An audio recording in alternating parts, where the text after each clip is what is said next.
Усім прывітанне яшчэ раз, з вами по-ранейшаму Зміцер Лукашук, і мы працягваем абмяркоўваць падзеі ў Беларусі і за яе межамі. Ну і нарэшце, пасля доўгага перапынку нават засумавалі ўжо наши гледачы і слухачы, асабліва тыя, якія там перыядычна нас абвінавачвалі тым, што мы тут фемпавестачку прасоўваем усімі магчымымі сродкамі, а тут на табе няма нічога апошнім часам у нас у эфіры. Так вось, вітайце, гендерная даследчыца, медыаэкспертка Ірына Сідорская нарэшце вярнулася до нас у студыю. Прывітанне, спадарня Ірына. Прывітанне, спадар Зміцер, прывітанне, шановнае спадарства.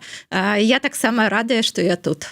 Ну вось, мы сумавалі, а вы сумавалі па нас? Безумоўна, мне вельмі не хапала наших эфіраў. Мне здаецца, гэта выдатная трыбуна, каб гаварыць пра тое, пра што можа не гавораць іншыя, і як бы чуць кожнае меркаванне і абмяркоўваць з розных бакоў.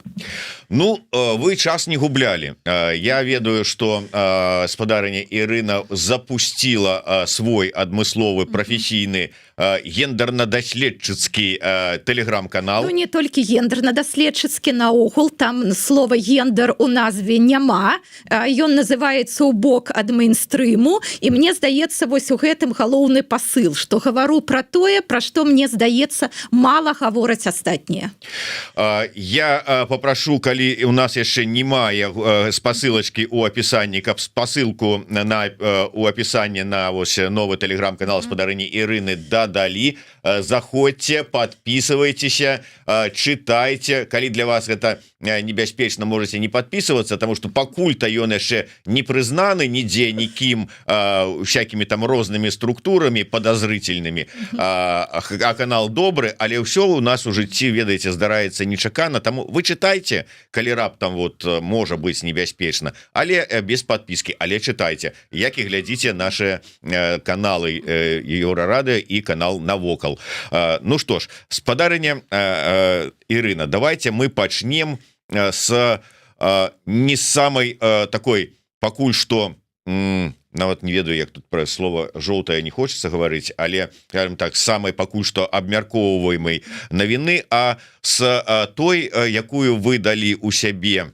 Ну, это не навіна, гэта, скажем так, ваша аналітыка, дзе вы параўналі, паставілі на адным шэрагу Трампа, Путина і Лукашенку і сказали, что в принципе это розницы паміж імі ніякай нема, і как-то вот нават я не ведаю, кои-то веки обидно за Трампа стало. Ну, я дакладна не гаварыла, што няма паміж імі розніцы. Канешне, паміж імі розніца ёсць, але я гаварыла пра тое, што шмат агульнага паміж імі. І тут я згодна, я вось успомніла, як там, ну, і вы таксама, напэўна, гэтае помніце, вось гэтыя барэльефы, дзе быў Маркс, Энгельс і Ленін, і вось пра іх, значыць, пра тое, што колькі ў іх агульнага. І вось для мяне гэтаксама вось гэтыя тры чалавекі, Трамп, Путін, Лукашенко. Так, бачу на самой справе паміж імі шмат агульнага. І вось успамінаю, калі мы з вами сустракаліся восенню, і вось яшчэ перад выбарамі ў Злучаных Штатах, і таксама шмат абмяркоўвалі кандыдатуру Трампа, ну, разам з кандыдатурай Камалы Харрис, і вось я так сябе нават лавіла на тым, што вось чаму іншыя пра гэта не гавораць, вось як быццам не бачаць вось такіх рыс у Трампа, чаму яны як бы не бачаць вось палітолагі, спецыялісты ў міжнародных зносінах, спецыялісты па Злучаных Штатах, вось чаму яны як бы не бачаць гэтых рыс, гэтых якасцяў, які, ну, дакладна для мяне вось робяць з Трампа, Трамп, Путін, Лукашенко, ну, дакладна паміж імі ёсць агульнае. Гэта агульнае вось у тым, як яны бачаць свет, як яны бачаць саміх сябе і як бы бачаць сваю ролю, сваю місію нават у гэтым свеце. І для мяне гэта важна. Вось вы, дзякуй, сказалі, што, ну, напэўна, перш за ўсё я медыаэкспертка, і мы пра гэта, я пра гэта гаварыла і раней са сваімі студэнтамі, якія былі ў Беларусі, і зараз гавару са сваімі студэнтамі пра тое, што ўсё ж такі ўсё упіраецца ў нашыя каштоўнасці.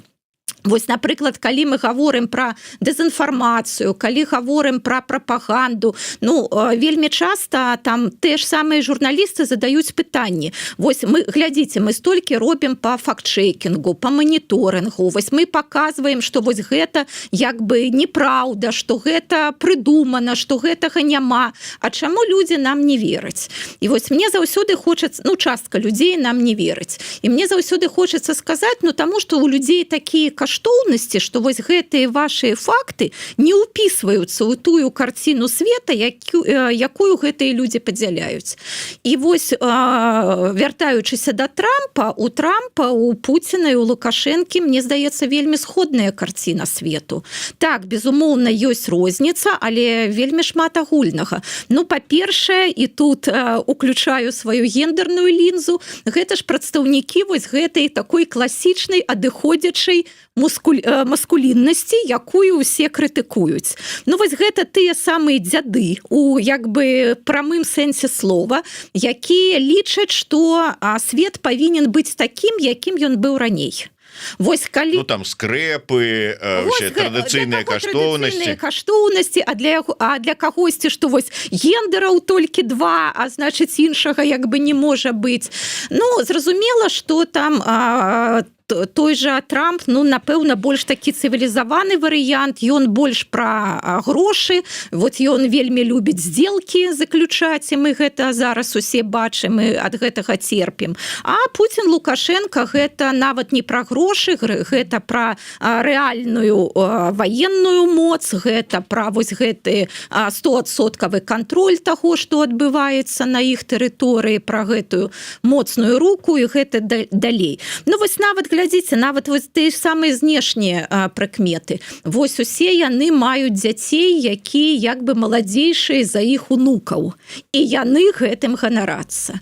Яны ўвесь час дэманструюць сваю добрую фізічную форму. І вельмі любяць паказаць, што паглядзіце, якія мы, значыць, моцныя, маладыя і гэтак далей. Усе трое, Трамп менш, але таксама вельмі любяць як бы быць у коле маладых жанчын, у коле дзяўчат і паказваць, як гэтыя дзяўчаты, як гэтыя маладыя жанчыны быццам радыя быць як бы з імі разам. Вось такія нават знешнія прыкметы. Але галоўнае, вось я думаю, што яны бачаць мір аднолькава, бачаць свет аднолькава, што як бы калі не ты, то значыць сябе.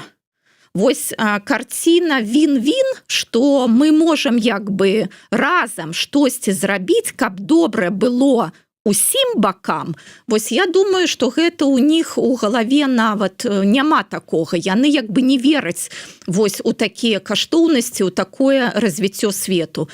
Яны думаюць, альбо я, альбо мяне. Зразумела, тады лепей, каб гэта я зрабіў. І вось, як бы, вось гэтая мадэль, што вось я сільны лідар, і гэта значыць, я буду усіх трымаць у кулаке, што значыць, усе будуць мне падпарадкоўвацца.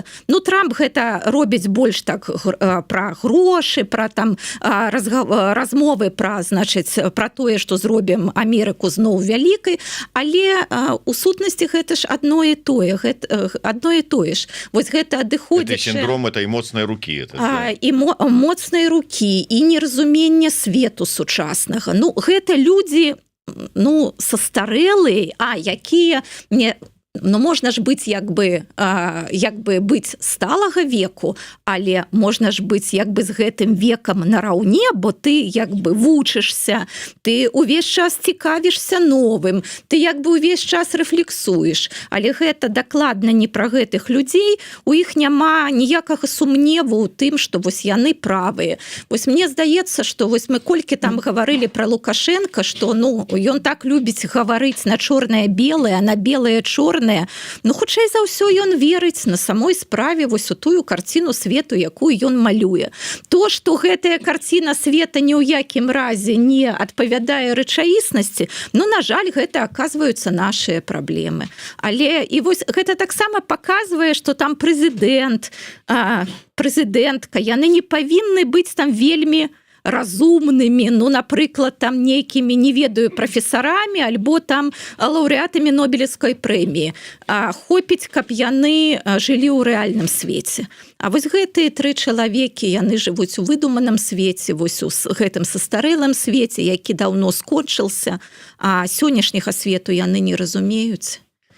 Дарэчы, я трошку просто тут читаю каментары, і як вы лічыце, глянь, выдаліў, но я-то все запомніў, заскриншотить не забыўся, но тут мы тут не збіраем кампрамат для падачы у структуры, у суд, але ёсць там, скажем, пэўныя там, ну я не ведаю, там нейкія там каштоўнасці традыцыйныя, а ёсць з другого боку перакананне, што калі чалавек нейкія там мае перакананні, нейкія там ну бачанне сваё, вот як у вас вы там кажаце, гендерная прызма, то это все за грошы.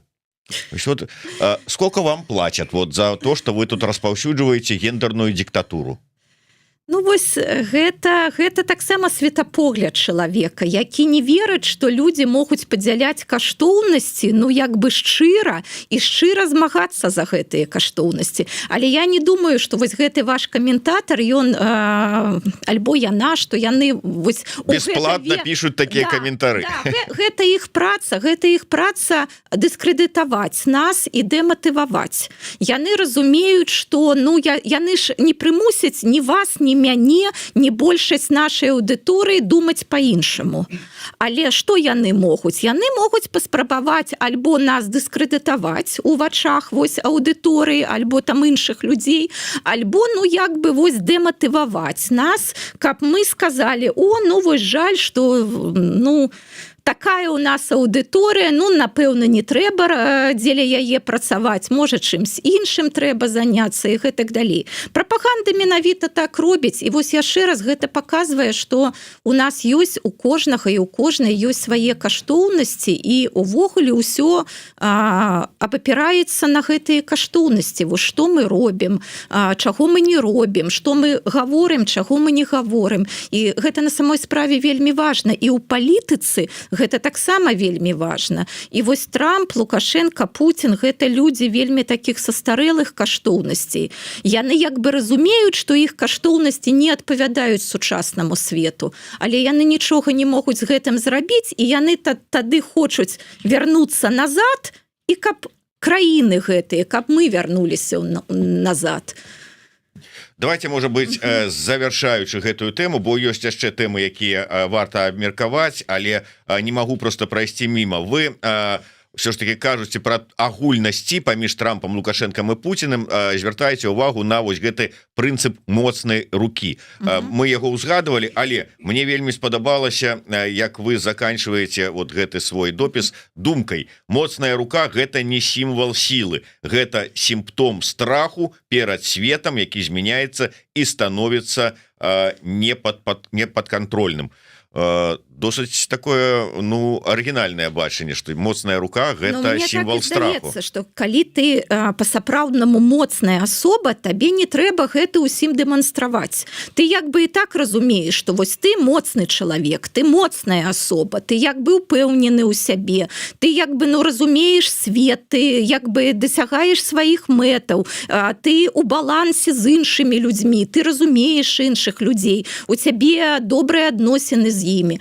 А калі ты вось разумееш, што свет, у якім ты жывеш, ён на самой справе, ну вось не такі, як бы цябе хацелася, не такі, да якога ты прызвычаіўся, калі там табе было 20 гадоў, але 30 гадоў, а ён зусім іншы, вось гэтымі, што там спадар Пазняк пісаў, колькі 160 гендераў яму здаецца. Вось як, ну, напрыклад, прыкмета сучаснага свету, што вось ёсць там нейкія квіры, ёсць там нетрадыцыйныя каштоўнасці, ёсць 160 гендераў і гэтак далей. Так складана же жыць у такім свеце. Там же нейкая новая этыка, нейкія новыя правілы. Вось гэтыя традыцыйныя гендерныя ролі ўжо не спрацоўваюць. І што можна зрабіць? Можна адаптавацца да гэтага свету, можна на самой справе шырэй паглядзець на яго, падумаць, а вось у чымсьці вось што мне трэба новага як бы узнаць, што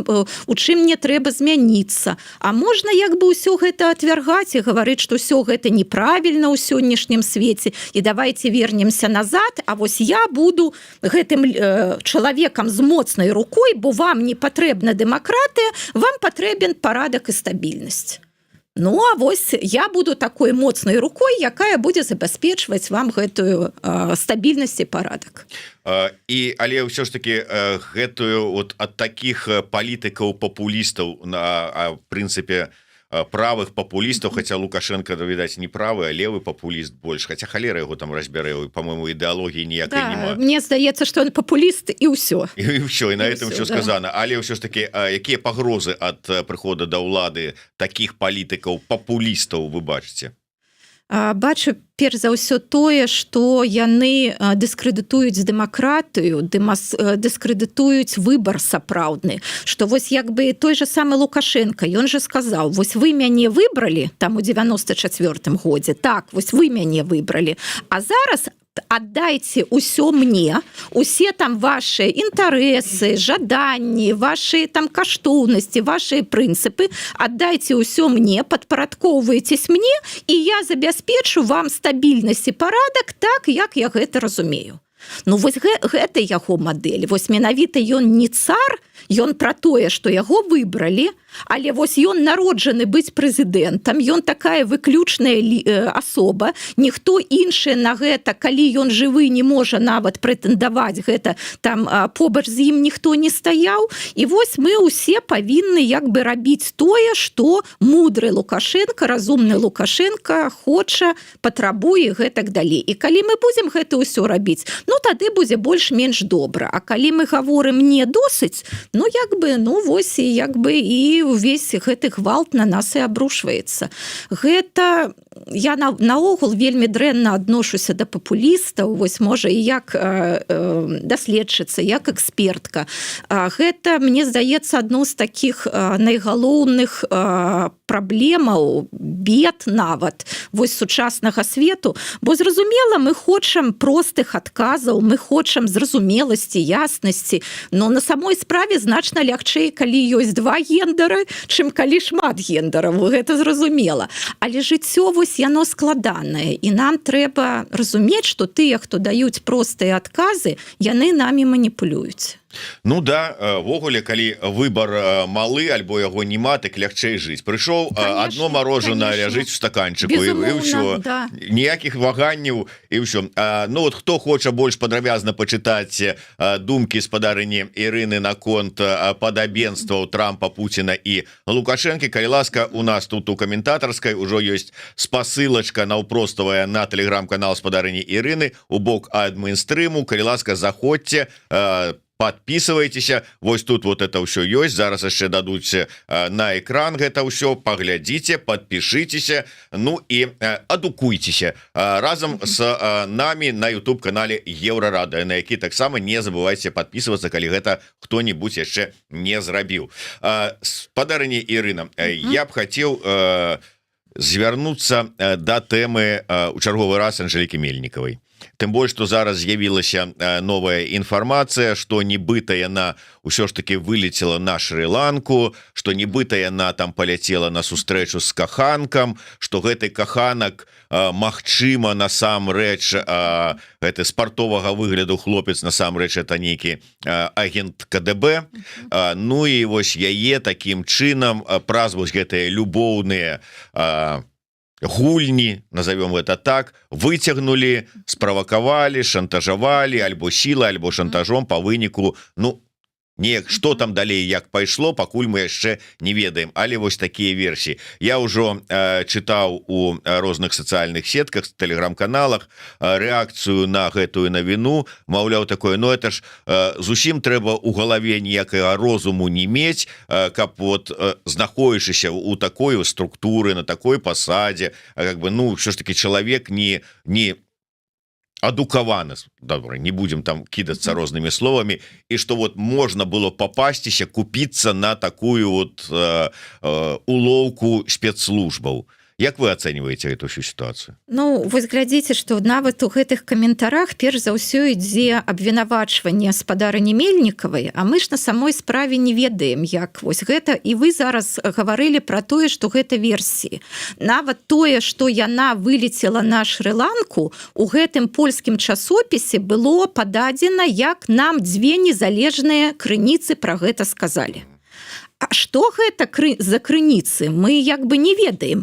Калі б гэта быў, ну, не ведаю, некія дзяржаўныя службы той жа самай Шры-Ланкі, альбо Великабрытаніі, з якой, як быццам спадарыня Мельнікава вылецела, гэта было б значна больш даверу. Гэта незразумела хто.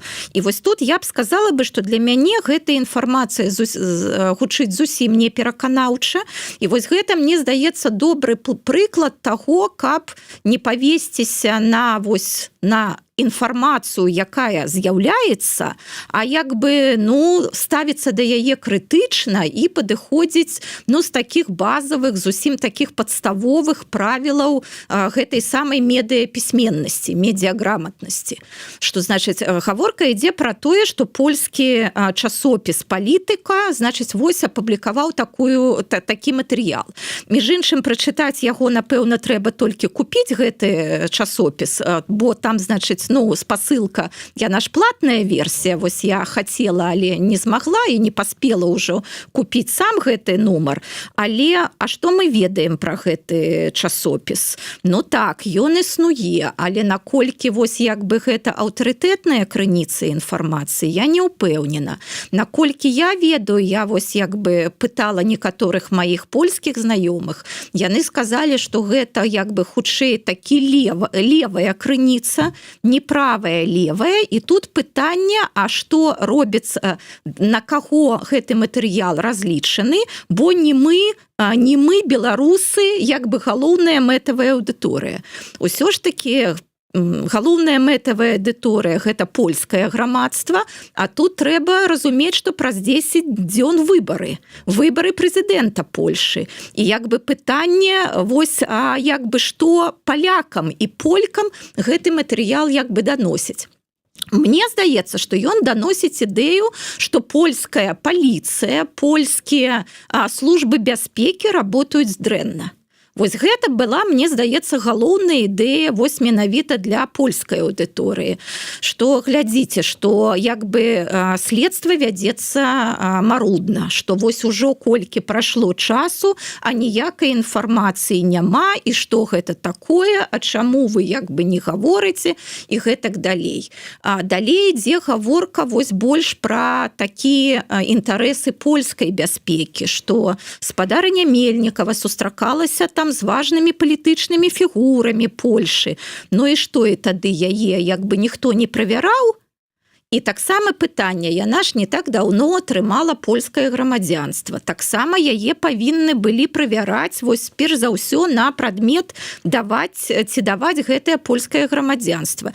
І як бы мне здаецца, што вось пафас гэтага артыкулу для палякаў менавіта пра тое, што паглядзіце, як працуюць вось нашыя службы бяспекі.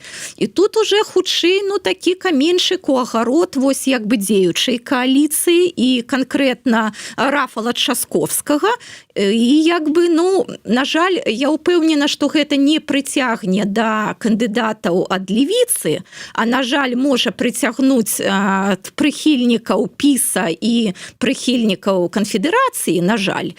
І вось я бачу вось менавіта ў гэтым кантэксце, вось за 10 дзён яшчэ раз да выбараў прэзідэнта, вельмі напружаная зараз сітуацыя ў Польшы, я бачу гэта. Што датычыць менавіта вось спадарыні Мельнікавай, ну, таксама вельмі шмат тых самых гендерных стэрэатыпаў. Ну, вось глядзіце, перш за ўсё, мне здаецца, два. Першае, значыць, вось гэты лукізм, што вось яна так добра выглядала, і яна столькі на гэта траціла грошай, траціла на гэта, значыць, столькі там часу, што вось, значыць, і персанальны трэнер у яе быў, і, значыць, да прыхмахера яна ездзіла там за 200 кіламетраў, і так наогул о сябе дбала. Ну, глядзіце, а я не разумею, ну, вось калі б яна не дбала о сябе, тады б яна была добрай. Мне здаецца, што вось я не ведаю спадарню Мельнікаву асабіста, і вось мне здаецца, я магу тут быць больш-менш аб'ектыўнай, бо яна мне не сяброўка, у мяне там няма з ёй ніякіх, наадварот, там нейкіх негатыўных момантаў. Я бачу, што б жанчына бы не зрабіла, яна заўсёды вінаватая. Вось калі б яна пра сябе не дбала, ну, значыць, вось такая дрэнная жанчына. Вось яна пра сябе дбае, таксама як бы дрэнная жанчына. І тое, і як бы яшчэ вось момант, які быў там апісаны, но тое, што вось як быццам яна рабіла, я яшчэ раз, я гавару пра тое, што гэта адна з версій. І я прызывала бы, напэўна, нашу аўдыторыю, ну, разглядаць гэтую інфармацыю, але дакладна ніяк у якасці, ну, вось такой 100% дакладнай інфармацыі. Гэта адна з версій, і яе трэба, ну, як бы правяраць іншымі крыніцамі інфармацыі, іншымі там версіямі, супастаўляць, думаць, разважаць і гэтак далей. Тое, што яна зрабіла, ну, не проста сярэдняя полька можа сябе дазволіць, ну, любая прадстаўніца сярэдняга класу ў Польшы дакладна можа мець персанальнага трэнера, можа добра апранацца, можа там ездзіць да фрызэркі і гэтак далей. І вось я разумею, я бачу, як гэта працуе супраць вось нашага адзінства і як гэта, ну, нас разрывае нашыя сувязі, бо, зразумела, людзі жывуць па-рознаму. Людзі жывуць і тыя беларусы і беларускі, якія з'ехалі ў тую самую Польшу, і людзі, якія жывуць у Беларусі, яны жывуць вельмі па-рознаму. І вельмі шмат каму не хапае грошай на самае неабходнае. І, канешне, калі ты чытаеш, што вось ёсць лідарка апазіцыі, якая вось гэта сябе дазваляе, а ты, напрыклад, не можаш зараз нічога сябе дазволіць, і там, ну, тваім дзецям там хапае на самае неабходнае, ну, зразумела, гэта ў цябе будуць негатыўныя пачуцці, гэта зразумела, але яшчэ раз, а якая падстава для вось гэтых негатыўных пачуццяў?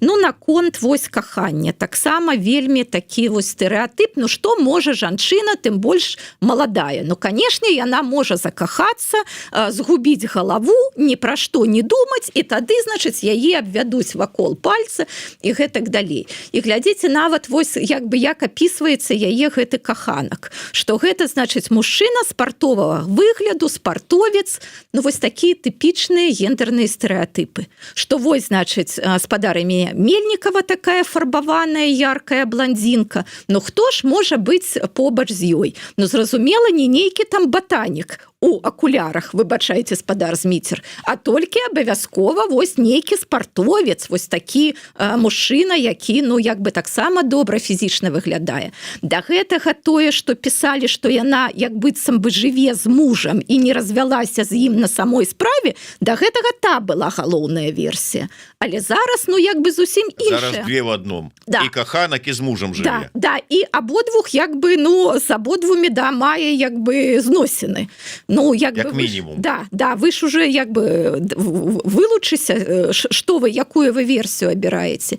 І вось гэтыя стэрэатыпы, вось і у дачыненні да спадарні Мельнікавай, да нас усіх. Ну, і потым, вось, канешне, гэта ўсё, што лічыць чужыя грошы. Вось за які, значыць, за якія грошы яна жыве. Спачатку, вось, таксама была версія пра мужа, што, хаця яны развяліся, але гэта муж. Зараз ужо не зразумела, што. Тое, што, значыць, спадарня Мельнікава, ну, яна адукаваная, яна на самой справе умее зарабляць грошы, яна гэта даказвала сваёй папярэдняй працай. Ну, як бы гэта, пра гэта ўжо зараз таксама забываюць. Ну, і вось пачынаецца, што вось за 118 тысяч не ведаю, чаго там, еўра альбо даляраў, не ведаю, еўра. Ну, і вось як бы, ну, вось, і да, вось гэта тая самая дыскрэдытацыя, дэматывацыя дэмакратычнага руху, прыхільнікаў дэмакратыі. Ну гэта ўсё робіцца вось, ну, мне так вельмі як бы зразумела для чаго і як. І напэўна вось гэтыя две рэчы, што першае, што ўсё праз напэўна тры, што вось што вельмі шмат непацверджанай інфармацыі, якая выдаецца быццам бы за факт. Другое, што ідзе менавіта праз вось такія гендерныя стэрэатыпы, такія самыя-самыя, і адзін стэрэатып змяняецца іншым, а трэцяе, што гэта ўсё, ну, як бы дзеля чаго робіцца, каб вось нас разлучыць, каб паказаць, што нельга верыць прадстаўнікам дэмсіл, што вось тое, што вы там чыталі, вось гэты каментар, што ўсё робіцца дзеля грошай, што як бы шчыра у штосьці верыць і чымсьці займацца людзі не могуць. Ну і вось тое, што вось давайце пакажам, як Мельнікава жыла добра, раскошна, ну і хай тыя, хто зараз не могуць, як бы, вось хай яны там крыўдуюць, як яны, хай яны негатыўныя эмоцыі атрымліваюць. Ну вось усё, мне здаецца, дзеля гэтага робіцца. Ну да, ведаеце, калі то ў панядзелак у нас у эфіры быў польскі палітычны аналітык Міхал Патоцкі, які звярнуў увагу на тое, што, напрыклад, справа Анджэя Пачобута выкарыстоўваецца зараз палітычнымі сіламі польскімі у барацьбе паміж сабой. Спачатку апазіцыя правячую ПіС папрыкала ў тым, што вы нічога не можаце зрабіць, каб вызваліць Анджэя. Зараз новая улада ў Польшчы і ўжо апазіцыйная ПіС папракае новую уладу, што а вы вот нічога не можаце зрабіць, каб выцягнуць. І тут сітуацыя з Мельнікавай напярэдадні выбараў, як слушна адзначыла спадарыня Ірына, і там вельмі яскрава прачытаецца пасыл такі, што тут спецслужбы нічога не робяць пры гэтай вось дзеючай уладзе. Карацей кажучы, беларусы такое адчуванне становяцца складнікам ці нейкімі такімі актарамі не па сваёй волі палітычнага жыцця і палітычнага унутрыпалітычнага змагання паміж польскімі палітычнымі сіламі, і нават не ведаю, добра гэта ці не вельмі добра ў дадзенай сітуацыі. Мы не будзем гэта аналізаваць, так проста думкі ўслых. Давайте да іншага, да пакістанцаў. Здавалася б, ну ўжо ўсё абгаварылі пра пакістанцаў, нават пра рэлігію з Красуліным абмеркавалі, наколькі ўсё ж такі іслам магчыма, каб вот там прыжывецца, не прыжывецца, будуць якія там супрацьстаянні з хрысціянамі, беларусамі. А гендер, я так разумею, што не абышлося без наших прапагандыстаў, асабліва вашага вялікага прыхільніка Азаронка, які і тут не змог здрадзіць сабе і штосьці там ляпнуў кшталту таго, што беларускія жанчыны мараць пра тое, каб іх згвалтавалі пакістанцы. Ну, на жаль, прыкладна, вось, ну, нават не прыкладна, вось, так, як вы сказалі, на жаль, так гэта і было прапісана. Я на самой справе сачу за часткай прапагандысцкага контенту, бо і зразумела, не за ўсім гэта, ну, занадта непрыемна, занадта брудна. А я заўсёды думаю, што вось патрэбны нейкія яркія прыклады, каб вось, ну, каб былі падручнікі, ну, напрыклад, па супрадзенню прапагандзе, і каб вось студэнты на нейкіх такіх яркіх прыкладах, ну, маглі навучацца. Але вось вы сказалі пра Азаронка, ну, у яго такія прыклады, якія, ну, не хочацца як бы вось рукі мараць гэтымі прыкладамі. На самой нават справе. Падаваць яго ў якасці негатыўнага прыклада. Безумоўна, нават, ну, вось як бы глядзіш на гэта і думаеш, ну, як бы, ну, не ведаю, ну, гэта ўжо за гранню, як бы. Але што было пра пакістанцаў? І таксама гэта вось было вельмі класічна, вельмі... Вось мы з вамі не адзін раз гаварылі пра victim blaming, пра абвінавачванне ахвяру. І вось у выпадку сексуалізаванага гвалту гэта вельмі часта як бы такое адбываецца. Вось чаму, напрыклад, жанчына альбо дзяўчына, якая стала ахвярай сексуалізаванага гвалту, чаму там яна не звяртаецца ў паліцыю, чаму там яна там не б'е ва ўсе калакалы, не ідзе там ва ўсе СМІ, ну таму што яе абвінаваціць. скажуць, што гэта яна сама справакавала, што вось там не ведаю там сваімі паводзінамі, сваім выглядам, вось значыць гэта яна справакавала і таму вось яна трапіла ў такую сітуацыю. Вось з пакістанцамі, на жаль, тое ж самае. Значыць, у тиктоку сталі з'яўляцца, значыць, гэтыя відэо, дзе маладыя жанчыны, ну, як бы прагаворвалі сваю трывогу, што будзе, калі вось прыедуць маладыя, значыць, гэтыя працаўнікі, і, значыць, ну, ці не будзе для вось гэтых жанчын, для гэтых дзяўчын гэта небяспечна, ну, і паказвалі, як яны, значыць, там купляюць перцовыя балончыкі, альбо што-небудзь такое. Ну, і што сказала прапаганда, і што сказаў канкрэтна Азаронак. Яны, зразумела, пачалі абвінавачваць гэтых дзяўчат у тым, што, значыць, вось якая логіка, што, значыць, дзяўчаты па Фрэйду гэтага хочуць і будуць рабіць нейкія дзеянні, каб гэта на самой справе адбылося. Але не хвалюйцеся, дзяўчаты, беларуская ўлада не дазволіць вам гэтае зрабіць. Беларуская ўлада, у нас жа гэты, значыць, як у нас дыктатура беларуская не дазволіць, каб, значыць, вы на штосьці справакавалі гэтых працоўных мігрантаў, і, значыць, гэтага нічога не будзе. І вось гэта такая класіка, менавіта, калі жанчыны гавораць, што мы як бы занепакоены, што нам трывожна. Што гаворыць улада? Яна гаворыць, вы ўсё выдумляеце, нічога не будзе, у нас дыктатура, у нас усё пад кантролем, альбо нават гаворыць, да гэта вы на самой справе хочаце, гэта вы, значыць, канструюеце, каб такое адбылося. Але, значыць, яшчэ раз, вось наша дыктатура вам гэтага таксама не дазволіць. І вось замест таго, каб, ну, прымаць такія рашэнні, ну, як бы з народам, ну, выбачайце, гэта ж людзям жыць у тым ліку з мігрантамі. Гэта людзей, перш за ўсё, трэба спытаць. І ў тым ліку прадумаць, вось, у тым ліку, як забяспечыць, каб, значыць, ну, каб не рэалізаваліся гэтыя пагрозы, а людзям гавораць, што гэта вы самі вінаваты, што гэта вы вось правакуеце там сваімі паводзінамі.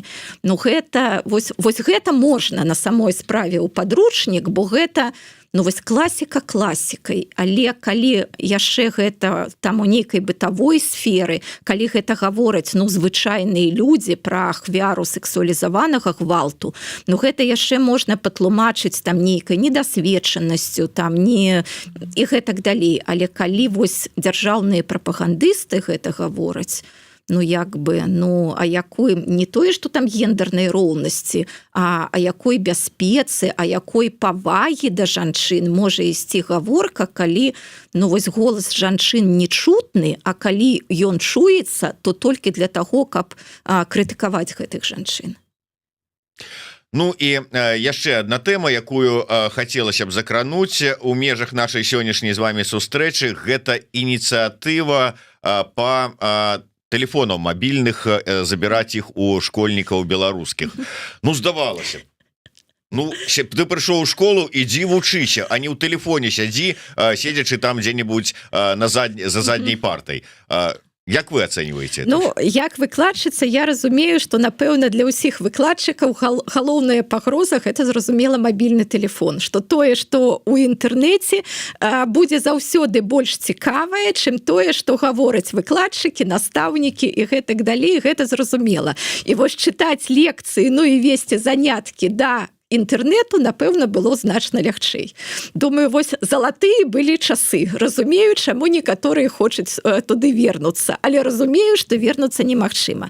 Но мяне больш за ўсё зацепіла, напэўна, у гэтай навіне тое, што гэта вось прымаецца без народа, што гэта прымаецца вось гэтай уладай і як бы прымаецца адзінае рашэнне для ўсіх. Вось мне здаецца, тут на самой справе могуць быць розныя думкі. І я вось думаю, што нават там у адной школе, нават там у паралельных класах, вось у нейкім класе на самой справе могуць вучні, бацькі, настаўнікі прыйсці да высновы, што вось не патрэбны тэлефоны, а ў паралельным класе могуць прыйсці да іншай высновы. Вось гэта, мне здаецца, нармальнае грамадства. Калі праблемы абмяркоўваюцца, калі вось як бы чуецца адзін бок, другі бок, трэці бок, і людзі сумесна прымаюць рашэнні. А калі гэта прымае Міністэрства адукацыі і зводзіць вось гэтае рашэнне да ўсіх, ну гэта прыкмета, ну так, аўтарытарнай дзяржавы, нават таталітарнай дзяржавы. Таксама ж гэта толькі адзін прыклад, такі можа, які вось як бы такі больш бачны. Мне здаецца, там гэтай свабоды і права выбара у школе, ну, ўжо зусім не засталося. Ужо была і школьная форма, і прадметы, якія трэба вывучаць, і адзіны падручнік, і ніякай іншай версіі вось таго, што адбываецца. Ну, зараз яшчэ і тэлефоны. Ну, вось гэта, на жаль, не ў правільным бок мы ідзем. А яшчэ ў аўтарытарнай сістэме, дзе ўсё падкантрольна, гэта і добрая магчымасць для карупцыі, для таму, што гэтыя тэлефоны будуць складаць у адмысловыя скрынкі. Адкуль іх будуць это взять скрынкі? Адмысловыя давераныя прадпрыемствы, ці хто там будуць іх вырабляць. А яшчэ толькі скажыце, што за грошы бацькоў. Ну, конечно, а як? Да. То есть бацькі павінны будуць скінуцца, і, безумоўна, згодныя з вами адмысловыя прадпрыемствы, ну, як бы атрымаюць... Блізкія да ўлады атрымаюць магчымасць зарабіць. Безумоўна. А Міністэрства адукацыі будзе расказваць, як яно займаецца патрыятычным выхаваннем, як усе толькі правільныя ідэі даносяцца да школьнікаў, і ідзе бар'ер да няправільных ідэй. Ну так, просто можна прывесці прыклад, скажем, польскага ліцэя, дзе часам сам настаўнік, выкладчык кажа дзецям: так, вось у вас такая там тэма задання, вам трэба напісаць паводле гэтага нешта такое, каб знайсці інфармацыю, ну-ка взялі свае тэлефончыкі і пагугліце. Или, напрыклад, той же самы матэрыял пра Анжэліку Мельнікову у палітыка у часопісе. А давайте зараз знойдзем у інфармацыйнай прасторы факты, якія пацвярджаюць тое, што напісана, і фактары, якія супярэчаць. Вось як бы вельмі добрае заданне для таго, каб на самой справе крытычнае мысленне развіваць, медыапісьменнасць і гэтак далей.